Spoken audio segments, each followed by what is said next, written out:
Welcome to डोलिंगो Hindi. हमारे पास भारतीय इतिहास और भारतीय भूगोल पे वीडियोस है। प्रैक्टिस करने के लिए इस चैनल पे आपको 500 से भी ज्यादा एमसीक्यूज मिलेंगे। हमारे सारे वीडियोस में हिंदी और इंग्लिश में एक्सप्लेनेशन और नोट्स है। Welcome everyone. आज हम लोग मेडिकल हिस्ट्री में देखेंगे दिल्ली सल्तनत एमसीक्यू पार्ट 6। ये लास्ट पार्ट है एमसीक्यू सीरीज जो हम लोग कर रहे थे दिल्ली सल्तनत का। तो अगर आप सेम वीडियो बंगाली लैंग्वेज में देखना चाहते हैं तो नीचे में डिस्क्रिप्शन में लिंक दे दूंगा, आप जाके वहां से बंगाली लैंग्वेज में सेम वीडियो देख सकते हैं। तो देखते हैं आज का पहला question. How many provinces were divided all the empire during Mohammad bin Tughlaq? Option A 24, option B 25, option C 23 या फिर ऑप्शन डी 21। मोहम्मद बिन तुगलक के समय सभी प्रांतों को कितने प्रांतों में विभाजित किया गया था? Option A 24, option B 25, option C 23 या फिर ऑप्शन डी 21। तो यहाँ पर सही आंसर होगा आपका ऑप्शन सी 23। देखते हैं अगला क्वेश्चन। ज़ाकत during Firoz Shah Tughlaq was? Option A marriage system, option B taxation system, option C technique used in the battle या फिर option D name of land revenue officer. Firoz Shah Tughlaq के समय ज़ाकत डैश थी। Option A marriage system, option B taxation system, option C technique used in the battle या फिर option D name of the land revenue officer. तो अगर फिरोज शाह तुगलक की बात की जाए, फिरोज शाह तुगलक के पहले थे मोहम्मद बिन तुगलक, और मोहम्मद बिन तुगलक के गलत नीतियों की वजह से जितने भी नोबल्स थे और उनके तुगलक डायनेस्टी के अंदर जितने भी लोग रहते थे वो काफी नाखुश थे आपके तुगलक डायनेस्टी से। इसलिए फिरोज शाह तुगलक जब बने थे सुल्तान, फिरोज शाह तुगलक ने 24 टैक्सेस लगाए थे मोहम्मद बिन तुगलक ने, वो हटा के सिर्फ 5 टैक्सेस रख दिए थे फिरोज शाह तुगलक ने। वो 5 टैक्सेस क्या क्या थे? एक था आपका खम्स, खरच, शर्ब, ज़ाकत और जजिया। ये जो खम्स जो टैक्स है ये आपका देना पड़ता था सोल्जर्स को। सोल्जर्स जब कोई बैटल जीत जाते थे और वो दूसरे जगह को लूटपाट मचाते थे, उसमें से एक हिस्सा आपका देना पड़ता था सुल्तान को। फिर आते हैं खर्च पे। खर्च आपका एग्रीकल्चर टैक्स था, लैंड रेवेन्यू टैक्स। मतलब आप जितना भी एग्रीकल्चर करते हैं, लैंड रेवेन्यू है एग्रीकल्चर से आपका, उसमें से एक हिस्सा आपको टैक्स देना पड़ता था। फिर आता है शर्ब। शर्ब था आपका इरिगेशन टैक्स। अगर आप तुगलक डायनेस्टी का देखेंगे तो तुगलक डायनेस्टी में जितने भी सुल्तान बने थे वो उन्होंने इरिगेशन के लिए काफी काम किया था। इरिगेशन मतलब होता है आर्टिफिशियल तरीके से अगर किसी क्रॉप के फील्ड तक पानी पहुंचाया जाए उसे कहा जाता है इरिगेशन। और इस इरिगेशन के लिए आपका कैनाल बनाना पड़ता है, तो ये सब इरिगेशन का जो टैक्स होता था उसे कहा जाता था शर्ब। ज़ाकत होता था एक तरह का टैक्स जिसे लिया जाता था ताकि गरीब जो मुस्लिम्स है उनका हेल्प किया जा सके। जितना उनको टैक्स देना पड़ता था उसमें से एक हिस्सा उनको ज़ाकत देना पड़ता था ताकि उस ज़ाकत से गरीब मुस्लिम जो है उनका हेल्प किया जा सके। और जाजिया तो आपको पता ही है कि हिंदूज पे एक टैक्स लिया जाता था जिसे कहा जाता था जाजिया। अब जो ये 5 टैक्स सिस्टम है इसमें से बहुत सारे किताबों में और बहुत सारे जगह पे खर्च और शर्ब को एक साथ दे दिया गया है, पर खर्च और शर्ब जो टैक्स है वो बिल्कुल ही अलग टैक्स है। मतलब अगर देखा जाए दोनों एग्रीकल्चरल टैक्स है पर दोनों का मतलब दूसरा है। और शर्ब जो था ये फिरोज शाह तुगलक पहले ऐसे सुल्तान थे जिन्होंने इरिगेशन टैक्स लिया था, और इरिगेशन टैक्स का नाम क्या था? तो नाम था आपका शर्ब। Firozabad and Jaunpur city built by which ruler? Option A Firoz Shah Tughlaq, option B Alauddin Khilji, option C Mohammad bin Tughlaq या फिर option D Iltutmish.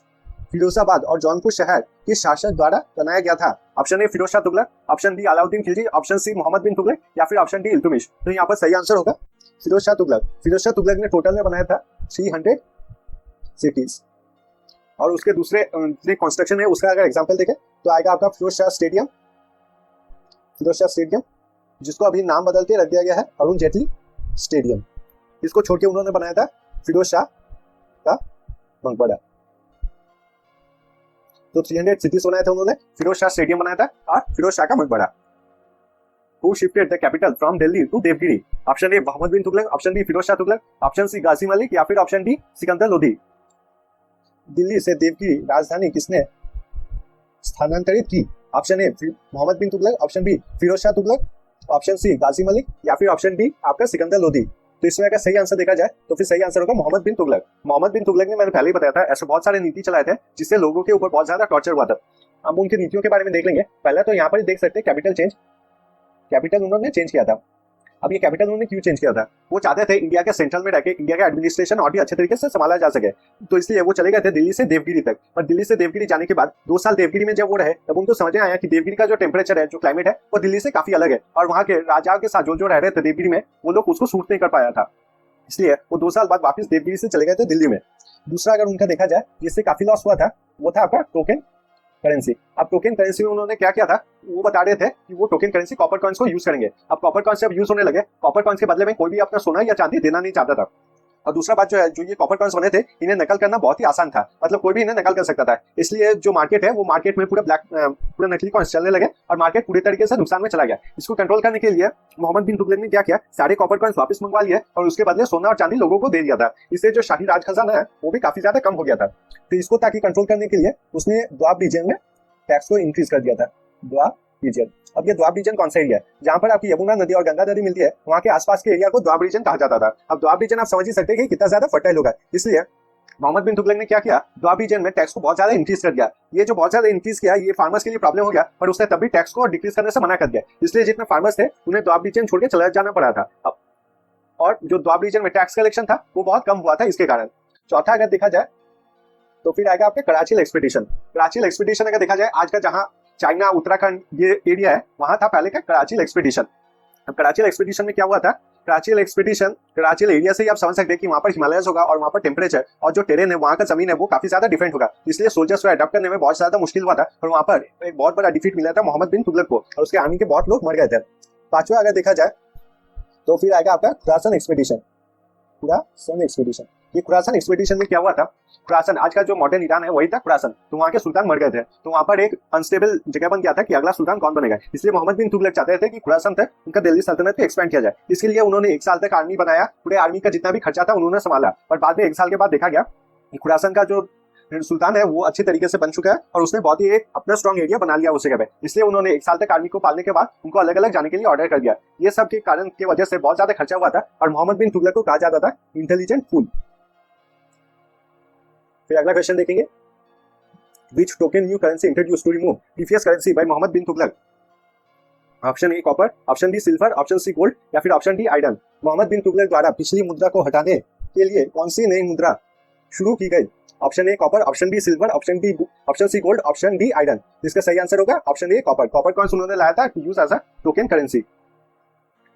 Which of the following was an agricultural department created by Mohammad bin Tughlaq? तो मैंने जैसा बताया था कि तुगलक डायनेस्टी के जितने भी सुल्तान थे उन्होंने आपके एग्रीकल्चर के ऊपर काफी ज्यादा काम किया था, एग्रीकल्चर और इरिगेशन के लिए। तो यहाँ पर पूछा गया है निम्नलिखित में से कौन मोहम्मद बिन तुगलक द्वारा बनाया गया एक कृषि विभाग है?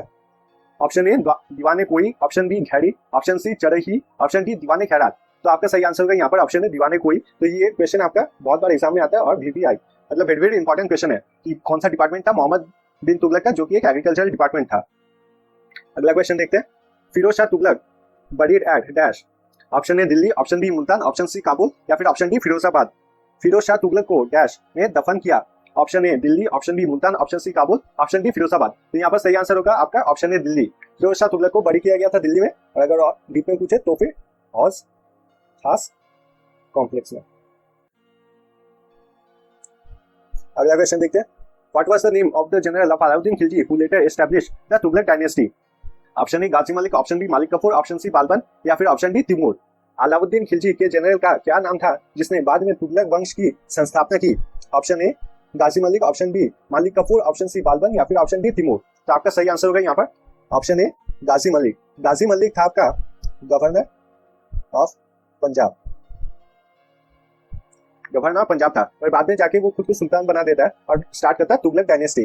और तुगलक डायनेस्टी में उसका नाम था गियासुद्दीन तुगलक, जो कि फाउंडर था आपका तुगलक डायनेस्टी का। और गाजी मलिक की बात की जाए, जब वो सुल्तान बन गया था तब उसने अपना नाम चेंज करके रख लिया था मालिक उल गाजी, और उसने टोटल 29 फाइट्स लड़े थे अगेंस्ट द मंगोल्स। मंगोल्स आपको पता ही है कि इंडिया के ऊपर अटैक करने लगे थे और 29 फाइट्स उसको लड़ने पड़े थे against the Mongols. Which Delhi sultanate died while playing chaugan, a kind of horse riding game? Option A Aibak, option B Mohammad bin Tughlaq, option C Sikandar Lodi या फिर ऑप्शन डी नसीरुद्दीन शाह। चौगन खेलते समय किस दिल्ली के सुल्तानेट की मृत्यु हुई? Option A Aibak, option B Mohammad bin Tughlaq, option C Sikandar Lodi या फिर ऑप्शन डी नसीरुद्दीन शाह। तो ये सही आंसर होगा आपका ऑप्शन ए ऐबक। कुतुबुद्दीन ऐबक चल बसे थे चौगन खेलते हुए। तो कुतुबुद्दीन ऐबक थे आपके मोहम्मद गोरी के स्लेव, ये थे आपके कुतुबुद्दीन ऐबक। और कुतुबुद्दीन ऐबक ने स्टार्ट किया था आपका स्लेव डायनेस्टी, या फिर इसे कहा जाता है मामलुक डायनेस्टी, या फिर कहा जाता है इल बड़ी डायनेस्टी। तो उन्होंने स्टार्ट किया था दिल्ली सल्तनत, और स्टार्ट किया था कौन सा डायनेस्टी? तो सबसे पहला दिल्ली सल्तनत का डायनेस्टी, जो कि था आपका स्लेव डायनेस्टी। कुतुबुद्दीन ऐबक की अगर बात की जाए तो उन्होंने स्टार्ट किया था बनाना आपका कुतुब मीनार, पर कुतुब मीनार कंप्लीट करने से पहले वो चल बसे थे और खेलते हुए चौगन। चौगन एक तरीके का हॉर्स पोलो गेम होता है, और वही खेलते हुए वो घोड़े से गिर गए थे और चल बसे थे। The first Delhi Sultanate who conquered Hindu kingdom of Deccan was option A Alauddin Khilji, option B Firoz Shah Tughlaq, option C Iltutmish या फिर option D Mohammad of Ghazni. Deccan का हिंदू साम्राज्य को जीतने वाला पहला दिल्ली सल्तन था? Option A Alauddin Khilji, option B Firoz Shah Tughlaq, option C Iltutmish या फिर option D Mohammad of Ghazni. तो फिर यहाँ पर सही आंसर होगा आपका अलाउद्दीन खिलजी। अलाउद्दीन खिलजी डेक्कन में पहले बार जीता था दिल्ली सल्तनत का कोई भी मुस्लिम रूलर जो था, वो पहले बार जीता था आपका डेक्कन का एरिया। और अलाउद्दीन खिलजी ने फिर वापिस आके जो अपने उनके मामा थे उनको मार दिया था, जिनका नाम था आपका जलालुद्दीन खिलजी। इनको मार दिया था और खुद सुल्तान बन गए थे। तो अगर पूछा जाए किसने हराया था तो आपके अलाउद्दीन खिलजी, और किसके दौरान हराया गया था तो फिर आपका जलालुद्दीन खिलजी।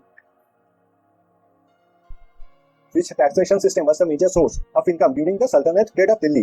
ऑप्शन ए जाजिया, ऑप्शन बी खरज, ऑप्शन सी ज़ाकत या फिर ऑप्शन डी दीवाने खम। दिल्ली के सल्तनत काल के दौरान किस प्राधान प्रणाली का आय का प्रमुख स्रोत था? ऑप्शन ए जाजिया, ऑप्शन बी खरज, ऑप्शन सी ज़ाकत या फिर ऑप्शन डी दीवाने खम। तो फिर आपका सही आंसर होगा यहाँ पर ऑप्शन बी खरज। अगर खरज को देखा जाए, जैसा मैंने पहले ही बताया था, ये होता था एग्रीकल्चर टैक्स, या होता था एक तरीका एग्रीकल्चरल टैक्स, या इसको आप लैंड टैक्स भी कह सकते हैं। तो खरज जो होता था, इसको मेनली आपके दो सुल्तान जो है उन्होंने बहुत ज्यादा बढ़ाया था एग्रीकल्चरल टैक्स को। एक थे आपके मोहम्मद बिन तुगलक और दूसरे थे अलाउद्दीन खिलजी। इन्होंने ये टैक्स बहुत ज्यादा इंक्रीज कर दिया था। अब देखते हैं अगला क्वेश्चन को। The coin tanka and jital made from, option A silver, option B copper and silver, option C silver and bronze या फिर option D bronze and gold. सिक्का, टंका और जीतल बनाया गया option A silver and copper, option B copper and silver, option C silver and bronze या फिर option D bronze and gold. तो फिर आपका सही आंसर होगा option A silver and copper. अगर टंका की बात की जाए तो टंका आपका सिल्वर कॉइन था और जीतल था आपका कॉपर। तो 1 जीतल वाज इक्वल्स टू 48 टंका। और इसको स्टार्ट किसने किया था? आपका स्टार्ट किया था इल्तुतमिश ने। तो पहला दिल्ली सल्तनत का सुल्तान था जिसने अपना कैपिटल बनाया था दिल्ली को। इससे पहले कैपिटल था आपके लाहौर में, जिसको उसने कैपिटल चेंज करके लाया था दिल्ली में। और अपना जो पूरा एम्पायर था उसने डिवाइड किया था इन इक्ताज। अब अगर दिल्ली सल्तनत को आप पूरा इंडिया मान ले तो फिर जो स्टेट्स होते थे वो थे आपके इक्ताज। तो छोटे प्रोविंसेस में डिवाइड किया था, उसी को कहा जाता था इक्ताज। और उसने स्टार्ट किया था आपका